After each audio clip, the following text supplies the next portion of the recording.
2024 లేదా 25లో డిగ్రీ లేదా బీటెక్ చదివారా? సాఫ్ట్‌వేర్ జాబ్ కోసం ఎదురు చూస్తున్నారా? అయితే కోడ్ జ్ఞాన్ 100 డేస్ కోర్సులో చేరండి. జాబ్ సాధించండి.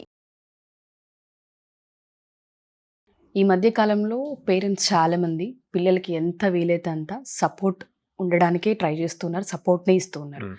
అయినా సరే మెంటల్లీ చాలామంది పిల్లలు ఎక్కడో వీక్ అవ్వడం, స్ట్రెస్‌కి గురవ్వడం ఎక్కువగా మనం చూస్తున్నాం. హ్మ్. మీరు అబ్జర్వ్ చేసిన దాని ప్రకారం దేనివల్ల అంటారు? వాళ్ళకి ఆ స్ట్రెస్ అండ్ యాంగ్జైటీ ఎందుకు వస్తూ ఉంటుంది? ఇక్కడ ఏమవుతుందంటే పేరెంట్స్ ఇప్పుడు వచ్చేసరికి మ్యాక్సిమం ఎడ్యుకేటెడ్ పేరెంట్స్ ఉంటున్నారు. కాకపోతే లేదు అంటే ఈ యూట్యూబ్ ఇవి చూసి ఎంతో కొంత నాలెడ్జ్ వాళ్ళకి ఉంటుందన్నమాట. ఈ పాయింట్‌లో ఏమవుతుందంటే కంపారిజన్ ఒకటి ఎక్కువవుతుంది. ఓకే. యెస్. వాళ్ళకంత ప్యాకేజ్ వచ్చింది. లేదా మన ఇంటి పక్కన వాళ్ళకి ఇంత ప్యాకేజ్ వచ్చింది అన్న కంపారిజన్ ఒకటవుతుంది. అది వాళ్ళ మైండ్‌లో ఉంటుంది. ఎవరి మైండ్‌లో? పేరెంట్ మైండ్‌లో ఉంటుంది. స్టూడెంట్ దగ్గర ఎక్స్‌ప్రెస్ చేసినా చేయకపోయినా వీళ్ళు ఓన్ రీసెర్చ్ చేస్తున్నారు. పేరెంట్ అంత ప్యాకేజ్ రావాలి అంటే ఏం చేయించాలి? ఏం చేస్తే వస్తది? సో ఇలా రీసెర్చ్ చేసి వీళ్ళు వాళ్ళ అబ్బాయి గాని, అమ్మాయికి గాని సజెషన్స్ ఇవ్వటం స్టార్ట్ అవుతుంది. సజెషన్స్ ఇస్తే కూడా చాలా మంచిది ఇవ్వమనే చెప్తాను నేను. కానీ ఆ సజెషన్స్ ఎంతవరకు వెళ్తది అంటే ఒకేసారి 4-5 కోర్సులు చేసి ఓకే, లేదా కంటిన్యూస్ గా కోర్సెస్ చేసి అదంతా నేర్చుకో, అన్నీ నేర్చుకుంటే నీకు ఖచ్చితంగా జాబ్ వస్తుంది అన్న పాయింట్లో ఉంటాయి. కానీ ఒక్కసారి కూడా నీకు అసలు ఇది ఇంట్రెస్ట్ ఉందా అని అడగరు. అది చాలా డ్రాబ్యాక్. చాలా మంది పేరెంట్స్ చేసే మిస్టేక్. ఎందుకు అంటే మీకు 10th అయ్యి ఇంటర్కి అయిపోయేసరికి వీళ్ళకంత మెచ్యూరిటీ లెవెల్స్ రావట్లే. అంటే నాకు ఇది కావాలి అన్ని మెకానికల్ ఇంజనీర్ అవ్వాలి అని చెప్పి అనుకుంటారు.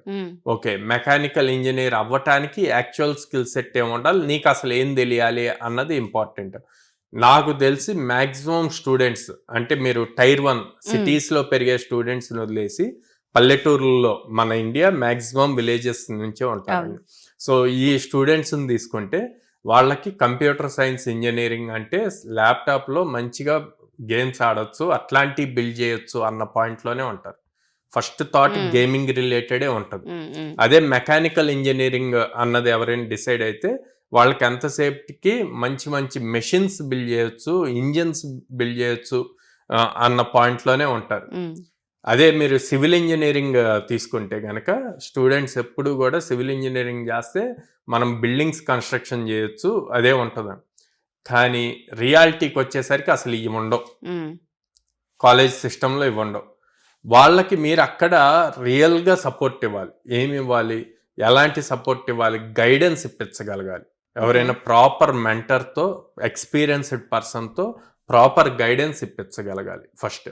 సెకండ్, మీరు అట్లాగా ఈ కోర్స్ చేయి, ఆ కోర్స్ చేయి అనే ప్రెషర్ పెట్టే కన్నా కూడా ఈ గైడెన్స్ ఇచ్చిన పర్సన్ ద్వారా ఏ కోర్స్ చేస్తే బెటరో ఆ కోర్సు ఫుల్ ఫ్లెడ్జెడ్గా తను నేర్చుకునేట్లు సపోర్ట్ ఇవ్వాలి. Third thing, morning to evening కాలేజ్లో ఉండి వస్తారు. ఓకే, ఉండొచ్చి ప్రతి స్టూడెంట్ అరే ఇంకా నా క్యాపబిలిటీ ఇంతే అన్న దాంట్లో ఉంటారు. సో వాళ్ళని ఎంకరేజ్ చేయండి, నీ క్యాపబిలిటీ ఇది కాదు, నువ్వు ఇంకా ఇది చేయగలవు. వాళ్ళు చేసే పనులను బేస్ చేసి మీరు ఎగ్జాంపుల్స్ చెప్పాలి. ఫర్ సింపుల్ ఎగ్జాంపుల్ చెప్తాను. మనం ఎవ్రీడే నిద్రలేస్తాము, మళ్ళీ నైట్ పడుకుంటాం, మధ్యలో 12 అవర్స్ పైన ఉంటాం. సో ఆల్మోస్ట్ 16 అవర్స్ దాకా ఉంటాం. కానీ అదే రోజు స్కూల్కి వెళ్ళి వచ్చినా లేకపోతే ఆఫీస్కి వెళ్ళి వచ్చినా ఆ 9 to 6 చేసిన దానికి మనం టైర్డ్ అయిపోయాం అనుకుంటాం. అవునా? ట్రూ. ఇది పక్కన పెడితే మీరు ఇంట్లో ఫంక్షన్ వచ్చింది అనుకుందాం, లేదా మనం జనవరిలో ఇప్పుడు సంక్రాంతి వస్తుంది, మార్నింగ్ 6కి భోగి రోజు తీసుకోండి, మార్నింగ్ 6 నుంచి నైట్ 10 దాకా చుట్టాలతో అది ఎంత ఎంజాయ్ చేస్తారు. అప్పుడు ఎప్పుడైనా ఎవరైనా నేను టైర్డ్ అయ్యాను అని చెప్పి అంటారా? అనరు. ఎందుకు అంటే అది మీకు హ్యాపీనెస్ ఇస్తుంది, మీకు ఇంట్రెస్టెడ్ థింగ్, మీ బ్రెయిన్కి చాలా పాజిటివ్ థింగ్ అనమాట. కానీ ఇక్కడ జాబ్ పాయింట్లో వచ్చేసరికి మీరు అటు స్ట్రెస్ ఫీల్ అవుతున్నారు. స్టూడెంట్స్ వచ్చేసరికి అక్కడ 9 to 6 కూర్చున్నాం, అది అలవాటు అయిపోయింది. మన ఎడ్యుకేషన్ సిస్టమ్ అలా అలవాటు అయిపోయింది. లైక్ చిన్నప్పటి నుంచి స్కూల్ టైమింగ్స్ అంటే 9 to 6. సో దానికి అలవాటు పడిపోయాం. అందుకే నేను ఎక్కువ మంది స్టూడెంట్స్ ఏం చెప్తా అంటే గో అండ్ అటెండ్ హ్యాకథాన్స్. హ్యాక్థాన్లో 24 అవర్స్ 36 అవర్స్ హ్యాక్థాన్స్ ఉంటాయి. మీరు రోజు రెగ్యులర్గా 9 to 6 ఉండేదాని బదులు అక్కడ మీరు 24 అవర్స్ ఉండాలి, నిద్ర లేకుండా స్ట్రైట్ అవే కోడింగ్ రాయాలి. ఆ కోడింగ్ అప్పటికప్పుడు నేర్చుకొని బిల్డ్ చేయాలి. సో మీ క్యాపబిలిటీ ఏంటి అన్నది తెలిసేది అది. సో నేను పేరెంట్స్ని అట్లాంటి వాటికి ఎంకరేజ్ చేయమని చెప్తాను అనమాట. ఓకే. అప్పుడు వాళ్ళు ప్రెషర్ కింద ఫీల్ అవ్వరు. అండ్ మీకు కూడా మీ అబ్బాయి కానీ అమ్మాయిది కానీ యాక్చువల్ స్కిల్ ఏంటి అన్నది తెలుస్తుంది, Identity. వాళ్ళకి ఏం ఇంట్రెస్ట్ అన్నది తెలుస్తుంది. అట్లా కాకుండా మీరేదో ఊహించుకొని వాళ్ళు ఇది అవ్వాలి, ఇంత ప్యాకేజెస్ రావాలి, ఇంత ప్యాకేజెస్ రావటానికి మనం సపోర్ట్ ఇవ్వాలి కదా అని చెప్పి మీరే రీసెర్చ్ చేసి 4-5 కోర్సులు తెచ్చి ఇవన్నీ చెయ్యి అంటే ఆబ్వియస్లీ సపోర్ట్ చేసినట్టే ఉంటుంది, కానీ ప్రెషర్ ఎక్కువ బిల్డ్ అవుతుంది. సో అలా చెయ్యొద్దు అంటాను.